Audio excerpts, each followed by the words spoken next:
स्वागत है आपका हमारी इस खास पेशकश, हमारे इस खास शो में। आज हमारे साथ खास मेहमान मौजूद हैं। हमारे शो का नाम है क्रांतिकारी बहुत क्रांतिकारी।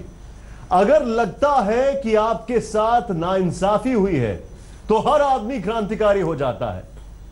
अगर आपने कभी भी दवा खाई हो, खरीदी हो या किसी का इलाज कराया हो तो फिर यह तय मानिए कि हम जो दिखाने जा रहे हैं उससे आपका सीधा वास्ता है। हम दिखाने जा रहे हैं कि आपसे कैसे 2 रुपए की दवा के लिए 10 रुपए वसूले जा रहे हैं। हम दिखाने जा रहे हैं मरीज जो दवा खरीद रहा है वो कितने में बन रही है, कितने में बिक रही है और कौन मालामाल होने जा रहा है।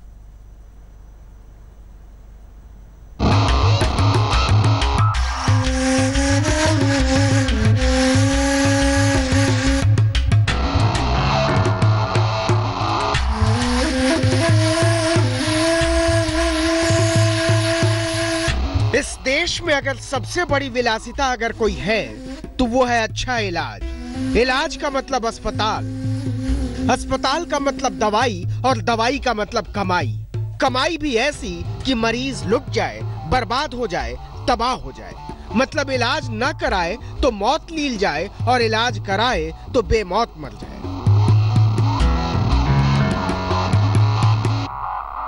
कोई छूट नहीं है, इसके बारे में कुछ मालूम नहीं है।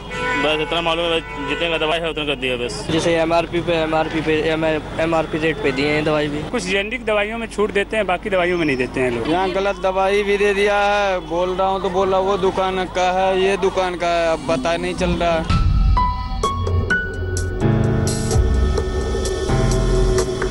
सरकारी अस्पतालों की दुर्दशा ऐसी है कि गरीब से गरीब आदमी भी प्राइवेट अस्पतालों की ओर भागता है और प्राइवेट अस्पताल मुनाफा कूटने की ऐसी मशीन बन चुके हैं जिसकी खुराक कम होने का नाम ही नहीं लेती। दवा कंपनियों और अस्पतालों की जुगलबंदी जिंदा रहने की मरीज की ख्वाहिश को जेब के दुश्मन बना देती है। छूट के माल पर लूट का लेबल इलाज को ही बीमारी में बदल देता है। मैम एक्चुअली क्या होता है कि हम जो भी सरकारी डॉक्टर से जो भी दवा लिखवाते हैं वो दवा या तो मैम यहाँ तो मिलता ही नहीं, पहली बात बाहर, और हमें पूरा जो घूमना पड़ जाता है। फिर जाते हैं डॉक्टर के पास, फिर बोलते हैं मैम ऐसा दवा मिलता ही नहीं है। जितना लिखा रहता है उतना ही मिलता है एमआरपी। परसेंट का मैंने देखा फिलहाल जो भी है 10% जो भी करते होंगे ये करते हैं, लेकिन रेट टू रेट से कम मिलते हैं। बस यूं समझिए कि दवा और दाम का आपस में कोई रिश्ता ही नहीं है और जो रिश्ता है वो मरीज 7 जन्म में नहीं समझ सकता। एमआरपी नाम का मुलम्मा लूट का वो चोर दरवाजा है जिस पर विश्वास करने की मजबूरी मरीज को बर्बाद कर देती है। 2 रुपए की दवा 10 रुपए में खुलेआम बेचते हैं अस्पताल और मानव सेवा का ऐसा ढोंग रचेंगे कि आपका कलेजा पानी हो जाएगा। हालत यह है कि 1000 की दवा 5000 रुपए में मिलती है, 1700 की दवा 7000 में मिलती है, 300 की दवा 1300 रुपए में मिलती है। 20 पैसे की गोली से लेकर 20,000 की सुई तक में मुनाफे का वो वायरस छिपा हुआ है जो फैलता ही जाता है, फैलता ही जाता है, फैलता ही जाता है। कोई फर्क नहीं पड़ता दवाई जुकाम की है या कैंसर की, शुगर की है या ब्लड प्रेशर की, ट्यूमर की है या टीबी की, थायराइड की है या थैलेसीमिया की। हर अस्पताल का कर्म एक, धर्म एक, मुनाफा परमो धर्म। आज तक की यह पड़ताल इस देश के हर उस नागरिक के काम की है जिसने जिंदगी में कभी भी दवा खाई है या खरीदी है। देखते रहिए, आप अपने दिल में उठे दर्द को महसूस कर पाएंगे। आपको अपने सिस्टम पर क्रोध आएगा लेकिन कसमसा कर रह जाने के सिवा कुछ कर नहीं पाएंगे। इस आदत और रवायत को बदलने की शुरुआत भी हो सके तो यह क्रांतिकारी होगा, बहुत क्रांतिकारी। आज तक ब्यूरो।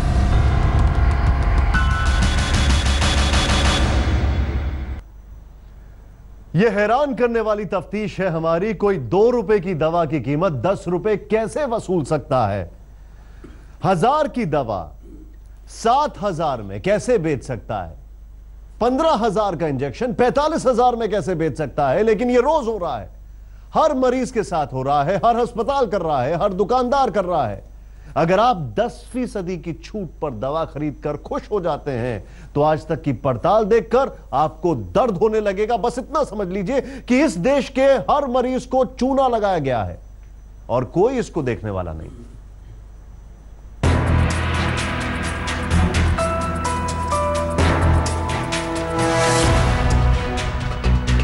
गरीब आदमी जिंदा रहे तो क्या और मर जाए तो क्या, लेकिन ठहरिए, ये अकेले गरीब आदमी का सवाल नहीं है।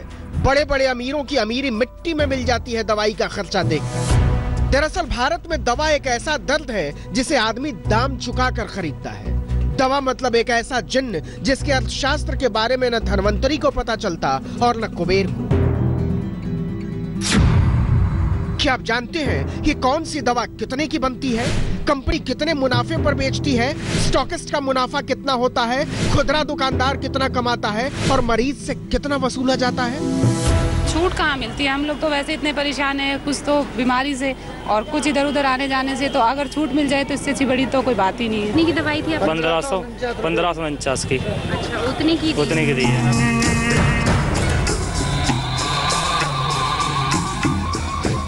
आज तक के पास ऐसे दस्तावेज हैं जिसका मजमून बताता है कि मरीज भारत के बिगड़ैल अस्पतालों के लिए नोट छापने की मशीन से ज्यादा कुछ नहीं।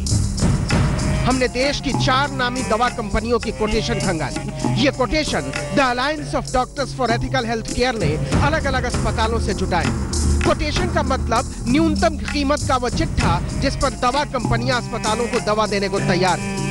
इन कंपनियों ने अलग अलग अस्पतालों को अपने कोटेशन भेजे। जब हमने इनकी पड़ताल की तो पता चला सबसे खतरनाक बीमारियां अस्पतालों के लिए मालामाल होने का लाइसेंस है। जब वो एक कीमत लिख के एक अस्पताल को या किसी और को दे रहे हो, क्या इसको को कह सकता कि वो घाटे में बेच रहे हैं? उसका जवाब ना में है, क्योंकि जो दवाई मार्केट में आती है उसमें कंपनी ने अपने खर्चे निकाले होते हैं, फिर उसमें कंपनी ने स्टॉकिस्ट का खर्चा निकाला होता है, कंपनी ने उसमें रिटेलर का खर्चा निकाला होता है। देश के ज्यादातर अस्पताल मरीजों पर दबाव डालते हैं कि वो दवाइयां उनके दवाखाने से ही खरीदें। इसके लिए मरीजों को डराया जाता है कि बाहर की दवाइयों की कोई गारंटी नहीं, वो नकली हो सकती है, पुरानी हो सकती है और उनके सॉल्ट में अंतर हो सकता है। मरीज चंगा होने के लिए इस पर यकीन करता है, लेकिन इसके पीछे एक चाल है। इस चाल को समझिए। चाल ये है कि दवा पर अस्पताल का मुनाफा 400% तक होता है। कोई भी दवा 50% से कम मुनाफे पर नहीं बिकती। जीवन रक्षक दवाओं पर मनमानी MRP लिखती है कंपनियां और महंगी दवाएं लिखने वाले डॉक्टरों को मोटा कमीशन भी देती हैं। ये सभी दवाइयां इतनी सस्ती कीमत पे हॉस्पिटल को जाती है। बदकिस्मती की बात है कि जो उनके ऊपर MRP लिखी होती है वो इतनी लिखी होती है कि मरीज को बाकी का कुछ अंधेरे में होता है। जिसका पैसा लगना होता है इस काम में, उसको असलियत का बिल्कुल पता नहीं होता। तो सुनिए साहब, दाद हो या दमा, दिल की बीमारी हो या दिमाग की, खून की हो या दांत की, पेट की हो या आंत की, मोच हो या चोट हो, अस्पताल का मुनाफा कहीं नहीं जाता। ये देखिए, एमक्योर नाम की कंपनी ने अमृतसर के एक अस्पताल को अपना कोटेशन भेजा। इस कोटेशन को देखकर अच्छा भला आदमी बीमार पड़ जाए। इसके मुताबिक ब्लड कैंसर का एक इंजेक्शन है बाइमोड। इसकी MRP है 6,999 रुपए 15 पैसे, लेकिन कंपनी अस्पताल को सिर्फ 1,670 रुपए में देने पर राजी है। मतलब मरीज से वसूले जाएंगे 4 गुना से ज्यादा। इसी लिस्ट के मुताबिक कीमोथेरेपी की एक दवा है सेटाफिन। इसकी MRP है 5,168 रुपए 50 पैसे, लेकिन अस्पताल के लिए कीमत सिर्फ 1,111 रुपए। इसी तरह कीमो में इन्फेक्शन से बचने की दवा है एमग्रास्ट। इसकी MRP है 1,336 रुपए 50 पैसे और अस्पताल को देना है केवल 390। गर्भाशय के कैंसर की दवा है ग्रॉस 260, MRP 9,000, लेकिन अस्पताल के लिए 1,390 रुपए मात्र। ब्रेन ट्यूमर की एक दवा है टेमक्योर, 7,533 रुपए 91 पैसे MRP वाली यह दवा कंपनी अस्पताल को सिर्फ 1,320 रुपए में देने को राजी है। लेकिन यह केवल एक अस्पताल या केवल एक दवा कंपनी का मामला नहीं है। बीमारी को लूट का लाइसेंस समझने में न तो कोई अस्पताल पीछे है और न ही कोई दवा कंपनी। इंटास फार्मास्यूटिकल्स की ये लिस्ट देखिए। बोन कैंसर की दवा है एजाडाइन, MRP 8,900 रुपए, लेकिन अस्पताल के लिए दाम 3,800 रुपए मात्र। कैंसर की ही दूसरी दवा बोरविस, MRP 14,415 रुपए, लेकिन अस्पताल के लिए 2,700 रुपए मात्र। ब्रेस्ट कैंसर की एक दवा है कैप्सी 500, MRP 1,657 और अस्पताल के लिए दाम केवल 330 रुपए। स्किन कैंसर की दवा दाबाज की MRP 714 रुपए, लेकिन कंपनी अस्पताल को देती है 154 रुपए में। Many of them should not be in the market. Patients should not waste their money on it. कोई भी कंपनी पीछे नहीं, कोई भी अस्पताल पीछे नहीं। ये वो धंधा है जिसमें मुनाफे से कोई समझौता नहीं हो सकता। रिलायंस लाइफ साइंस की ये लिस्ट देखिए।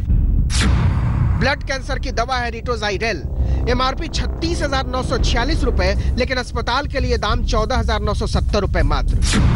कैंसर की ही दूसरी दवा है बेवाजाइरेल, एमआरपी 38,360, लेकिन अस्पताल के लिए 16,500 रुपए मात्र।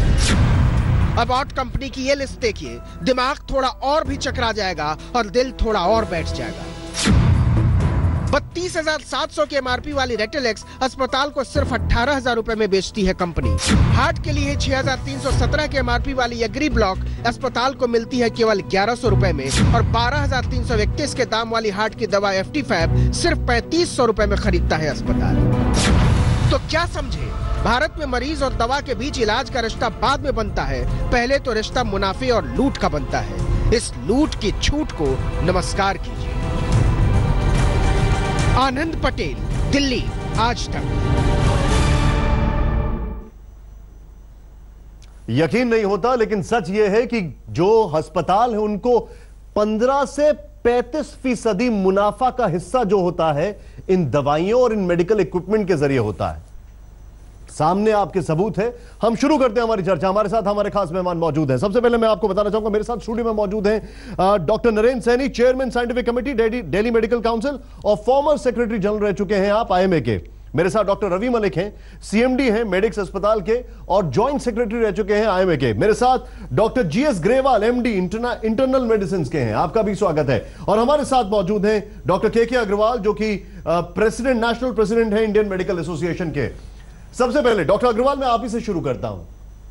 अस्पताल, कंपनियां सब मुनाफा कमा रहे हैं और जो एक गरीब है, एक आम इंसान है, उसकी ओर कोई ध्यान नहीं दे रहा है, खासकर यह देखते हुए कि ये अस्पताल के अंदर डॉक्टर है और डॉक्टर लेते हैं हिपोक्रेटिक ओथ।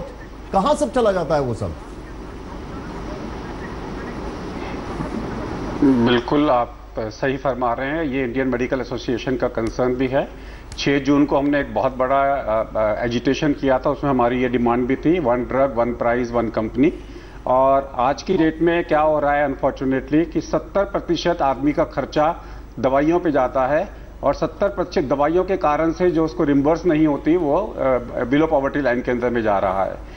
आज की डेट में अगर कोई भी दवाई लेते हैं, मान लीजिए हम एक जेनेरिक दवाइयाँ लेते हैं, जेनेरिक दवाइयाँ भारत में 3 प्रकार से सरकार अलाउ कर रही है। अलाउ होनी चाहिए नहीं, अलाउ कर रही है। Generic trade and generic brand. एक ही कंपनी 3 रेट पे दवाइयां बेच रही है और जो रेट आप बता रहे हैं जहां पे वो हॉस्पिटल को प्रॉफिट दे रहे हैं, वो डॉक्टरों को वो नाम पता ही नहीं होते। वो कंपनियां सिर्फ अस्पतालों के लिए बनाती हैं। आपने जो पॉइंट रखा है, मैं इसको आगे, आपने जो पॉइंट रखा मैं इसको आगे बढ़ाऊंगा। डॉक्टर सैनी से मैं सवाल पूछूंगा।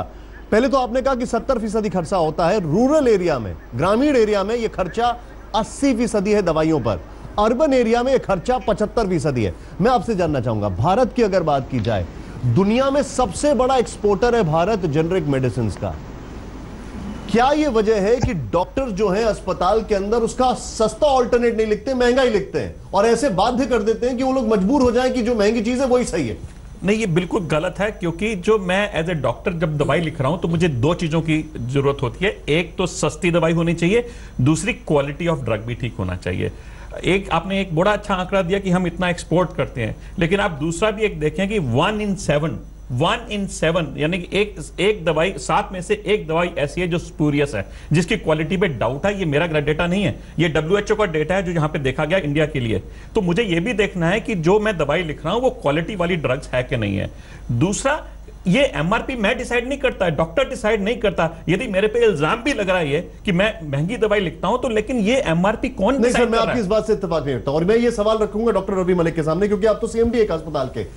फार्मास्यूटिकल कंपनी बाकायदा हॉस्पिटल्स को एडवांटेज देती हैं, प्रॉफिट मैंने बताया 15 से 35% उनको प्रॉफिट मिलता है खाली ये सब बेच के। बाकायदा फार्मास्यूटिकल कंपनी डॉक्टर्स को विदेशों में ट्रिप देती हैं, बाकायदा उनकी काफी मदद की जाती है। डॉक्टर कहीं ना कहीं इंश्योर करता है उस फार्मास्यूटिकल कंपनी का फायदा हो, मरीज का चाहे कुछ भी हो। देखिए, अगर ये कहीं पर भी हो रहा है तो ये किसी किस्म की एथिकल प्रैक्टिस नहीं है। जो भी एथिकल प्रैक्टिशनर है उसका फार्मास्यूटिकल कंपनी के साथ में किसी भी तरह का पैसे का या कैश या काइंड का लेन देन बिल्कुल नहीं होना चाहिए।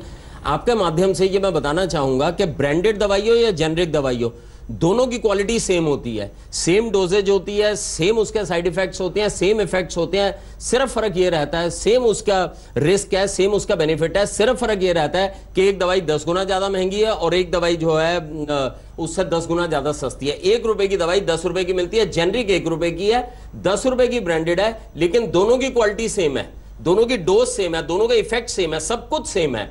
यहां पर लोगों को यह बताना बड़ा आवश्यक है कि जो महंगी दवाई है जरूरी नहीं है कि वही अच्छी दवाई है। जेनरिक दवाइयां भी जो हैं वो अच्छी होती हैं और हमारे को जेनरिक दवाइयों का चलन ज्यादा से ज्यादा करना चाहिए। अगर प्रॉफिट 1 और 10 के बीच में होगा तो नेचुरल बात है कहीं ना कहीं करप्शन भी आएगी, जो कि बहुत खराब चीज है। लेकिन जहां पर इतना ज्यादा फाइनेंशियल डिफरेंस होगा वहां पर, और जहां तक प्राइस कंट्रोल का सवाल है वो डॉक्टरों के हाथ में तो है ही नहीं। प्राइस कंट्रोल सरकार को करना चाहिए और 1 के 2 रुपए की हो गई क्योंकि कुछ खर्चे भी हैं कंपनीज के मार्केटिंग के। सर एक सेकंड, मैं यहां पर डॉक्टर ग्रेवाल इस वक्त हमारे साथ है। डॉक्टर ग्रेवाल, मैं आपसे जानना चाहूंगा, यहां पर एक तर्क दिया जा रहा है कि प्राइस कंट्रोल डॉक्टरों के हाथ में नहीं है, लेकिन डॉक्टरों के हाथ में यह है कि बेस्ट ऑल्टरनेट जो उसका है, सस्ता ऑल्टरनेट जो है वो बताया जाए। इस ओर कदम नहीं लिया जाता है। देखिए जी, हमारी एक संस्था बनी है डॉक्टरों की जिसको doctors of ethical health care कहते हैं। हमने जब देखा कि हमारे को प्रधानमंत्री जी स्टेज में कह रहे हैं कि करप्शन को मेरे लिए 0 टॉलरेंस है, ब्लैक मनी के लिए मेरे के पास 0 टॉलरेंस है। हम सभी प्रैक्टिस करते हैं, सभी स्पेशलिस्ट हैं, सुपर स्पेशलिस्ट भी हैं। हमारे पास निगाह में सभी के पता है, अग्रवाल साहब बैठे हैं, इनको भी सभी को पता हो। मैं एक कागज दिखा रहा हूँ, ये देखिए, एक आंखों के लेंस की कीमत की कोटेशन है। आप हॉस्पिटल को इसको 100 रुपए में दे रहे हो, जो इसके ऊपर कीमत लिखी है 1000 रुपया। दूसरा लेंस मेरे को हॉस्पिटल में 250 रुपए में दे रहे हो, इसके ऊपर कीमत 2500 रुपए लिखी है। तीसरा लेंस मेरे को 350 रुपए का दे रहे हो और इसके ऊपर कीमत 3500 लिखी है। आपको शायद याद होगा कि हर साल देश में 6 लाख लोगों का ये सफेद मोतिये का ऑपरेशन हो रहा है। इसमें अगर डॉक्टर कहे या डॉक्टर साहबान कहें कि हमारे को पता नहीं, हम इतनी कीमत नहीं सेट करते, पर डॉक्टर साहबान को ये तो पता भी हमारे को इस कीमत में मिला है। ये एक बहुत बड़ा स्कैंडल है। मैं इस बात को पब्लिकली मानने को तैयार हूं, जिसमें कि कंपनियां हैं, अफसरशाही है, सियासतदान है और कुछ हमारे साथी भी हैं जिन्होंने रल के गरीब मरीज का पिछले 70 साल से शोषण हो रहा है। और इस शोषण को रोकने के लिए मेरे को कहने की बात है, जब तक ये मोदी जी ने ये स्टेंटों की कीमत पर नहीं लगाई, तब तक किसी को ये आस नहीं थी कि इसमें इतना शोषण होता है। और ये अगर सारा सिलसिला खुल जाए आज की डेट में, 6 करोड़ आदमी हर साल 2 टाइम की रोटी खाने से रह जाता है, क्योंकि उसको अपने नजदीकी का इलाज कराने के लिए या उसकी जान बचाने के लिए उसको अपने पैसे खर्चने पड़ते हैं। और दवाई में उसकी कोई रहम नहीं करता, उसके ऑपरेशन के कोई रहम नहीं करता। दवाई में कोई रहम नहीं रखता। डॉक्टर अग्रवाल, आप तो बकायदा नेशनल प्रेसिडेंट हैं आईएमए के, आप लोगों ने क्या ये बात अभी तक सरकारी महकमे के सामने रखी है, खासकर ये देखते हुए कि किस तरीके से हॉस्पिटल्स का जो ध्येय है वो सर्विस तो भूल जाइए, प्रॉफिट मेकिंग ज्यादा हो गया है, नंबर 1। नंबर 2, जो बहुत बड़ी बात है वो ये है कि जेनेरिक मेडिसिन को हम एक्सपोर्ट करते हैं लेकिन उसको प्रिस्क्राइब करने में परहेज करते हैं। नहीं, समझ लीजिए, पूरा ध्यान से समझ लीजिए। दवाइयाँ 2 प्रकार की होती हैं, एक NLEM, एक नॉन NLEM। NLEM का मतलब है national list of essential medicine. ये चीप होती हैं, ये प्राइस कैप्ड होती हैं और इसके अंदर में आप एक पर्टिकुलर प्राइस से ज्यादा की नहीं बेच सकते। तो सब डॉक्टरों की आईएमए की पॉलिसी है, right NLEM, and if you are writing non NLEM take consult.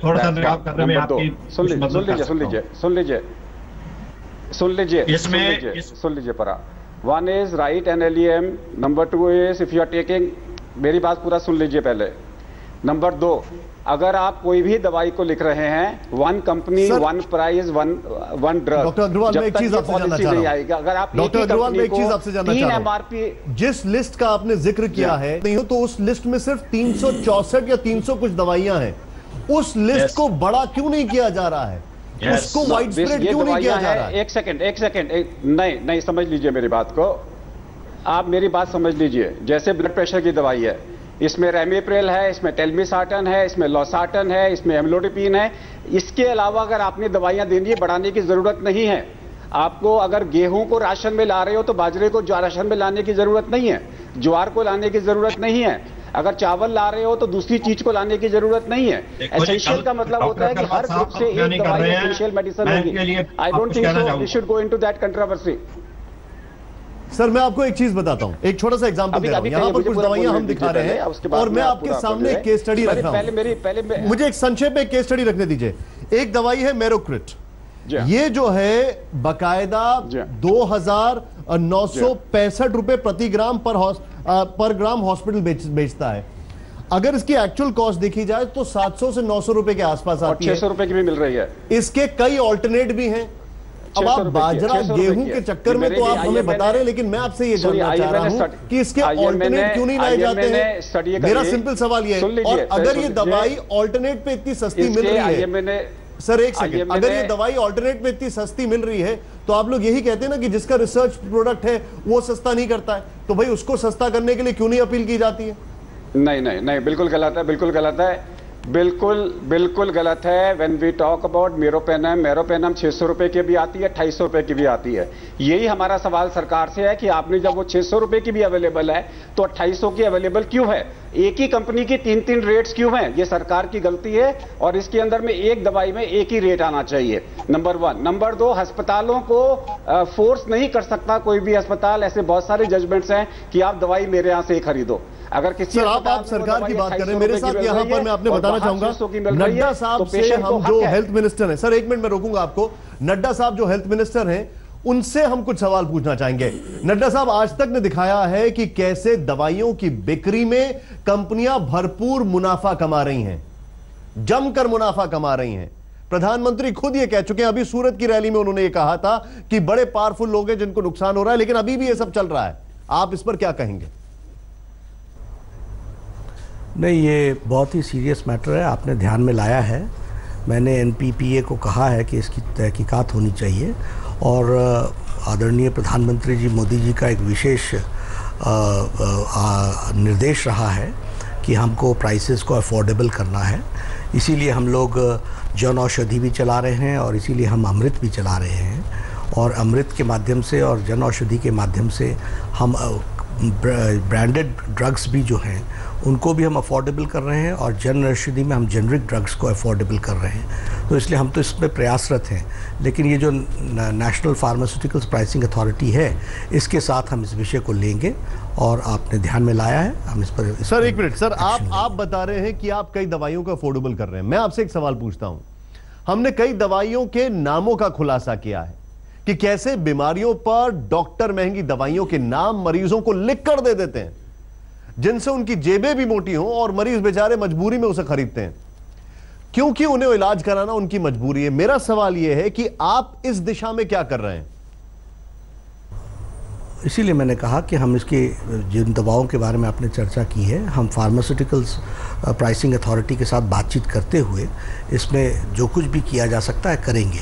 जो उद्देश्य है वो बड़ा स्पष्ट है। स्टेंट्स में भी यही उद्देश्य था कि हमको अफोर्डेबल बनाना है और बहुत प्राइसेस ऊंची हैं, इतना प्राइसेस नहीं होनी चाहिए। इसलिए हमने उसको national list of essential medicine में पहले लेके आए और उसके बाद हमने उसको कैप किया। लगभग 700 मेडिसिन को हम NLEM में लेकर के आए हैं और हम उसको अफोर्डेबल बना रहे हैं। इसी तरीके से जो आपने अभी दवाएं बताई हैं उनको भी हम उसमें ज़रूर लेके आएंगे। सर आप जो बता रहे हैं इस वक्त एक बड़ा खुलासा आज तक ने किया है, अपने दर्शकों को बता दें। इस वक्त की बड़ी खबर हम अपने दर्शकों को दिखा रहे हैं, जरा ध्यान से देखें। बहुत बड़ी खबर, आज तक के खुलासे पर केंद्र सरकार का यह बयान है और केंद्र सरकार का यह बयान है कि दवा कीमतों में लूट का मामला बहुत गंभीर है। आज तक से बोले हैं केंद्रीय मंत्री JP नड्डा, जो अभी हमारे साथ जुड़े हुए हैं। NPPA को दिया जांच का आदेश। हेल्थ मिनिस्टर JP नड्डा ने सीधे तौर पर यह कहा है हमसे बातचीत में अभी R&D के नाम पर लूट की छूट नहीं होगी। NPPA को दिया जांच का आदेश। बाकायदा नड्डा साहब ने कहा है, आज तक से बोले हैं केंद्रीय मंत्री JP नड्डा। इस वक्त ये बड़ी खबर।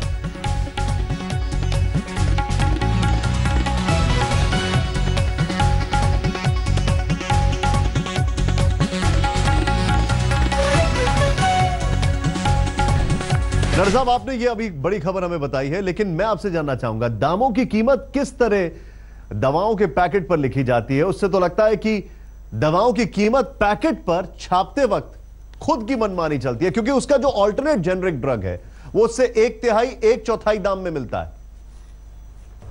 नहीं, R&D ज़रूर होता है, लेकिन R&D का अर्थ ये नहीं है कि वो कुछ भी तो उसका दाम कोट कर सकें, और इसीलिए हमने कहा कि हम उनके साथ डिस्कस करते हैं। ये जो NPPA है, इसका ये काम है कि वो R&D में क्या हुआ है उसको भी एग्जामिन करें, उन सारी चीज़ों को देखें, और फिर नेशनल फार्मास्यूटिकल्स प्राइसिंग अथॉरिटी जो है वो इस सारी चीज़ों को देखने वाली है। आप जो बता रहे हैं कि NPPA इसको देखेगी। हमारे साथ ग्रेवाल साहब मौजूद हैं, मैं और कई और यहां पर मेहमान मौजूद हैं। मैं आपसे जानना चाहूंगा सनी साहब, ये बोल रहे हैं कि हम इसको इन्वेस्टिगेट करेंगे, लेकिन क्या ये कहीं से भी संभव है कि इस हद तक मनमानी की जा सके, खासकर रिसर्च के नाम पर, कि हमारा रिसर्च प्रोडक्ट है तो हम कोई भी दाम लगा दें? देखिए, ये बिल्कुल गलत है। मैं आपको फिर बताना चाहूंगा, इंडियन मेडिकल एसोसिएशन, मैं जब सेक्रेटरी जनरल था मैंने लिखा, डॉक्टर अग्रवाल प्रेसिडेंट है, उन्होंने लिखा कई बार कि भाई प्राइस कंट्रोल तो होना चाहिए। प्राइस कंट्रोल, नड्डा साहब जी ने कहा कि प्राइस कंट्रोल करते हैं, लेकिन इतना जब उसमें मुनाफा, इतना सब कुछ है, क्यों नहीं कंट्रोल किया जाता कि उसको कम दामों पे किया जाए? किसकी गलती है? ये सरकार की गलती है, क्योंकि वहां प्राइस कंट्रोल तो सरकार ने करना है ना। सरकार, और साथ में फिर एक दोबारा वही मैं क्वेश्चन कहूंगा कि एक ही कंपनी वो जेनरिक भी बनाती है, ब्रांडेड भी बनाती है, क्यों दोनों में इतना डिफरेंस है? सेम कंपनी, इट मींस कहीं ना कहीं पे या तो क्वालिटी में कहीं प्रॉब्लम है, तो अदरवाइज दो प्राइस क्यों है उस कंपनी के? एक ही company, you take any company, जो भी अच्छी कंपनी है उनके नाम भी ले लीजिए, वो 2 दवाइयां बना रही हैं। डॉक्टर मलिक, मैं एक आपसे चीज समझना चाहता हूं कि क्या सोल क्राइटेरिया अस्पतालों का, डॉक्टर्स का अब सिर्फ प्रॉफिट रह गया? ये बहुत बड़ा सवाल है, इसलिए क्योंकि अगर एक बार पेशेंट आता है तो सबको पता है कि वो कहीं दूसरे अस्पताल में जाने में उसके पास बहुत हिम्मत चाहिए होती है, तो उसको पूरी तरीके से छीन दिया जाता है। देखिए, मैं आपको ये बताना चाहूंगा, पेशेंट डॉक्टर जो रिलेशन है वो बहुत ही एक पायस रिलेशन है, और इसको हम बहुत ज्यादा बिगाड़ने की कोशिश ना करें। क्यों? क्योंकि देखिए, जितने भी एथिकल प्रैक्टिशनर्स हैं वो इस तरह की चीजों में लिप्त नहीं होते, पहली चीज तो। और दूसरी चीज ये भी नहीं है कि हर वक्त इंसान, हर डॉक्टर जो है वो प्रॉफिट ही देख रहा है, या हर अस्पताल उसमें प्रॉफिट ही देख रहा है। It is a multi prong approach. अगर आप इसको अच्छे से समझने की कोशिश करें तो 5-7 लेवल पे हमारे को इसको अगर टैकल करना तो होगा। सिर्फ डॉक्टरों को क्या, डॉक्टरों के हाथ में प्राइसिंग नहीं है, पहली चीज तो सरकार को रिकमेंडेशन है, डेफिनेटली है, लेकिन दूसरी चीज ये भी है कि सबसे पहले तो सरकार को उसका प्रॉफिट का ध्यान रखना चाहिए कि 1 रुपए की चीज 10 रुपए की। सर, मुझे एक चीज बताइए, दूसरी चीज है जब केमिस्ट के पास जाते हैं तो केमिस्ट का भी ये फर्ज बनता है। आपने जो ये पॉइंट रखा है डॉक्टर ग्रेवाल, मैं एक चीज समझना चाहता हूं। यहां पर डॉक्टर रवि मलिक बोल रहे हैं कि डॉक्टरों के हाथ में नहीं है, हमने भी दिखाया किस तरीके से अस्पताल चार्ज कर रहे हैं, लेकिन क्या अगर डॉक्टर, क्योंकि डॉक्टर से ज्यादा तो कोई नहीं जानता, अगर डॉक्टर बार बार उसी का एक चीप ऑल्टरनेट लिख दे जो उतना ही अच्छा है, उसी महंगी दवाई का एक चीप ऑल्टरनेट लिख दे, तो क्या आपको लगता नहीं है कि जो रिसर्च प्रोडक्ट्स हैं इनको मजबूरन अपने दाम कम करने पड़ेंगे, क्योंकि ये बिकेंगे ही नहीं फिर? कमजोर इरादा होता है वो इसमें घुल मिल जाता है। अभी नड्डा साहब ने हुक्म किया कि हमने NPP को बोला है, हम NPP को 29 जून को मीटिंग में मिले थे, हमने ये जो आपने कागज दिखाए हैं जनता के सामने, हमने ये सारे कागज उनके पास पेश किए हैं। उन्होंने हमारे को ये जवाब दिया था कि जी हम तो सिर्फ शेड्यूल 1 की दवाइयों के बाद बात कर सकते हैं, जो दवाई हमारी शेड्यूल 1 में नहीं आती तो उसको हम नहीं कर सकेंगे। फिर हमने बोला कि आपने ये नेशनल लिस्ट ऑफ NLEM भी जो बनाई है, इसमें क्या आप कह सकते हैं, इसमें जिस साल्ट को दवाई का नाम लग गया है, अगर जिस भी चीज को आप दवाई कहते हैं उसको गैर नेसेसरी क्यों कह सकते हैं? हर एक चीज को हर एक टाइम पे कोई ना कोई दवाई उसके लिए जरूरी होती है। अगर ये हर एक दवाई उसमें एसेंशियल मेडिसिन में नहीं आई, ये एक बहुत बड़ा स्कैंडल है। चुन के दवाइयां उसमें रख दी, 376 दवाइयां सिर्फ उसके NLEM के अंदर है। इसी का कारण है कि अग्रवाल साहब बैठे हैं, ये कंपनियों वाले IMA जैसी एसोसिएशन को कभी फिल्टर की मशहूरी करा लेते हैं पैसे देके, कभी डिटोल की मशहूरी करा लेते हैं। ये सब एक बहुत बड़े स्कैंडल का हिस्सा है। अग्रवाल साहब, आप हालांकि हाँ, ग्रेवाल साहब आपने मेरा सवाल का जवाब नहीं दिया, मैं उस पर भी आऊंगा, लेकिन अग्रवाल साहब ये सीधे वही सवाल कर रहे हैं जो थोड़ी देर पहले मैंने आपसे पूछा था कि उस लिस्ट में 376 दवाइयां हैं और वो एक रैकेट है बहुत बड़ा। इनका ये आरोप है कि ये एक रैकेट है, इसकी वजह से वो दवाइयां उस लिस्ट में, उससे ज्यादा नहीं है। Let me answer. We must understand the law. NLEM law is very clear. Her group की एक या दो दवाई उसमें आएंगी। जैसे ब्लड प्रेशर के अंदर में कैल्शियम चैनल ब्लॉकर में एम्लोडिपिन आएगी, डिल्टियाज़ैम आएगी, और एस इनहिबिटर्स में रेमिप्रिल आएगी, एनालाप्रिल आएगी, AR ब्लॉकर के अंदर में लोसार्टन आएगा, टेलमिसार्टन आएगा। लेकिन जो नए मॉलिक्यूल्स है एजिलसार्टन उसमें नहीं आएगा। लेकिन एजिलसार्टन टेलमिसार्टन से अच्छा नहीं है। Right NLEM and for non NLEM justify. हर दवाई को NLEM में डालने की ना जरूरत है, ना लॉ अलाउ करता है, ना किसी वर्ड के अंदर में ऐसा है, उसकी जरूरत भी नहीं है। नंबर 1। नंबर 2, आज की डेट में अगर एक कंपनी को आप 3 रेट्स में दवाइयां अवेलेबल करा रहे हो, ये पॉलिसी गलत है। दिस इज समथिंग लाइक सरकार कहती है कि हम जो है, ये पॉलिसी इसलिए गलत है कि you can not allow the same medicine to be sold by the same company at 3 differential prices. जो दवाई सस्ती है वो डॉक्टरों तक तो पहुंचती नहीं है कि उसके नाम, तो जब आप एक दवाई के 3 नाम होंगे, डॉक्टर कहां से याद रखेगा? अगर मेडिकल प्रोफेशन ये चाहता है कि अगर जैसे ही एक दवाई के 3 प्राइसेस हटा दो, दवाइयां सस्ती हो जाएंगी। हम भी चाहते हैं दवाइयां सस्ती हो, लेकिन दो दवाइयां जो हॉस्पिटल में दवाइयों की ब्रांड होती है, वो डॉक्टर अग्रवाल उसके साथ में। आपने अभी एक चीज बोली है कि जो दवाइयां सस्ती हैं। Sir doctor Agarwal 1 minute. आपने पहले यहां पर बोला कि उस लिस्ट में हर दवाई को रखना कहीं से कानूनन नहीं है। मैं आपसे एक चीज जानना, 1 मिनट सर, 1 सेकंड, मैं आपसे ही समझना चाहता हूं, जिस देश में गरीबी का स्तर ये हो तो उस देश में कुछ कानून बदलने की आवश्यकता है। नंबर 1। नंबर 2, आपने बोला कि सस्ती दवा, 1 मिनट से सुन लीजिए, मैं आपका जवाब लूंगा। 1 मिनट आपका जवाब लूंगा मैं। फिर आपने ये बोला कि जिस तरीके से सस्ती दवाइयों के दाम डॉक्टर को पता ही नहीं लगते। मैं तो आपसे ये कहता हूं कि जो छोटी छोटी कंपनियां हैं जो सस्ती दवाइयां बना रही है, जो स्प्यूरियस नहीं है, वहां के उनसे डॉक्टर मिलते ही नहीं है। उनके जो मेडिकल रिप्रेजेंटेटिव है डॉक्टर उनसे मिलते ही नहीं है। डॉक्टर मिलते हैं बड़े बड़े कंपनियों के लोगों से। मैं वापस आ रहा हूं एक छोटे से ब्रेक के बाद। ये बहुत बड़ी खबर है, आज तक ने इसमें आपको एक ब्रेकिंग न्यूज दिखाई है कि इस देश के हेल्थ मिनिस्टर ने अभी अभी कहा है कि हम इस पे इन्वेस्टिगेशन करेंगे। और अब बात चीन की गुस्ताखियों की करें तो डोकलाम के मुद्दे पर आज चीन एक कदम और आगे बढ़कर भारत को खुलेआम जंग की धमकी देने पर उतर आया है। इसके अलावा बीजिंग में विदेशी राजनयिकों के सामने भी चीन ने डोकलाम मुद्दा उछाल दिया है।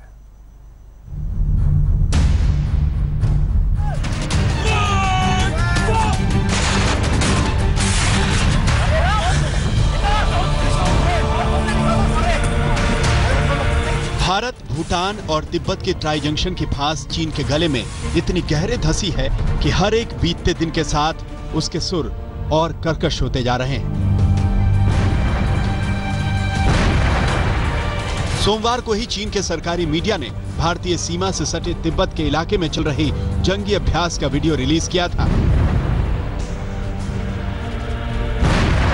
और आज चीन के सरकारी अखबार ग्लोबल टाइम्स में छपे एक लेख में भारत को खुल्लम खुल्ला युद्ध की धमकी दी गई। अखबार में लिखा गया है, बीजिंग युद्ध से नहीं डरता, हमें भविष्य में होने वाली लड़ाइयों के लिए तैयार रहना होगा। चीन को लाइन ऑफ एक्चुअल कंट्रोल पर एहतियाती कदम उठाने होंगे। अगर भारत नियंत्रण रेखा पर इसी तरह झगड़े बढ़ाता रहा तो चीन के साथ खुली जंग के परिणाम भुगतने के लिए तैयार रहे। अपनी दादागिरी को जायज ठहराते हुए चीन ने बीजिंग में मौजूद विदेशी राजनयिकों को डोकलाम के मुद्दे पर अपने पक्ष में करने की कोशिश की। चीन के विदेश विभाग ने बयान जारी कर भारत को कहा है, भारत इस मुद्दे को और उलझाने से रोकने के लिए डोकलाम में अपनी फौज तुरंत वापस बुलाए। लेकिन डोकलाम में चल रही चीन की चालबाजियों को अमेरिका भी खारिज कर रहा है। We've seen China exhibit a certain kind of behavior in the South China Sea, where it creates facts on the ground or on the water in that case, and slowly begins to change the status quo. So it would not be terribly surprising if China were doing something similar in this case, and it is worrisome. I think the United States and India both share an interest in making sure that China abides by the rules of the road, by international standards. चीन की इन चालबाजियों पर भारत सरकार भी सतर्क है। NSA Ajit Doval ने आज PM Modi को डोकलाम मुद्दे पर सारी हलचलों से वाकिफ कराया। बहुत सारे नेशंस है, साउथ ईस्ट एशिया के नेशन जो हैं और जो इंडियन ओशन रिम के जो लिटरल स्टेट्स हैं, एशिया पैसिफिक के जो लिटरल स्टेट्स हैं, बहुत बड़े पैमाने पर हिंदुस्तान के ऊपर भरोसा कर रहे हैं और हिंदुस्तान की तरफ देख रहे हैं। चाइना की कोशिश है कि हिंदुस्तान की जो छवि है बर्बाद किया करे। हिंदुस्तान किसी भी हालत में कम वोट में जो डोकलाम में पीछे नहीं हट सकता अनलेस चाइना लिखित रूप में आश्वासन दे कि वो वहाँ से हट जाएंगे और किसी प्रकार का रोड कंस्ट्रक्शन नहीं करेंगे, क्योंकि हमारे ऊपर बहुत ही ज़बरदस्त वो स्ट्रेटेजिक खतरा है, सिक्योरिटी खतरा है। आपका कंप्लीट नॉर्थ ईस्ट इंडिया अलग हो सकता है सिलीगुड़ी कॉरिडोर के कटे जाने से। कूटनीति के साथ डोकलाम के मुद्दे पर चीन और पाकिस्तान दुष्प्रचार की रणनीति पर भी काम कर रहे हैं। कल पाकिस्तान के एक न्यूज चैनल ने खबर दिखाई कि चीनी रॉकेट के हमले में सिक्किम में तैनात भारतीय फौज को भारी नुकसान हुआ है, लेकिन विदेश मंत्रालय ने आज इस रिपोर्ट को बकवास करार दिया। दिल्ली से गीता मोहन के साथ आज तक ब्यूरो। टमाटर एक ऐसी सब्जी है जिसे आप चाहे किसी भी व्यंजन में डाल दीजिए, स्वाद शानदार हो जाता है, ये गारंटी होती है। इसकी खूबी यही थी कि ये सस्ता मिलता है और सब जगह पैदा हो जाता है। लेकिन पिछले कुछ हफ्ते से टमाटर गरीबों की पोटली से निकलकर अमीरों की थैली का सामान बन गया है। बाजार में टमाटर का भाव 100 के पार चला गया है। हालांकि लगभग सभी सब्जियों के भाव बढ़े हैं, लेकिन टमाटर आम आदमी की हैसियत से बाहर हो चुका है।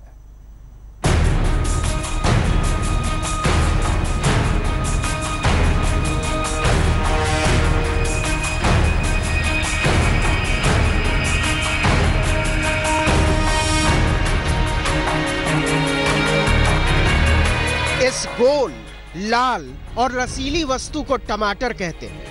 कुछ लोग इसे तरकारी बताते हैं और कुछ लोग इसे फल समझकर खाते हैं। विविध प्रजातियों के मुताबिक टमाटर का स्वाद मीठा होता है, फीका होता है, खट्टा होता है, लेकिन इन दिनों इसका स्वाद कसैला है। और ये कोई वनस्पति विज्ञान का आविष्कार नहीं है, शुद्ध अर्थशास्त्र का मामला है।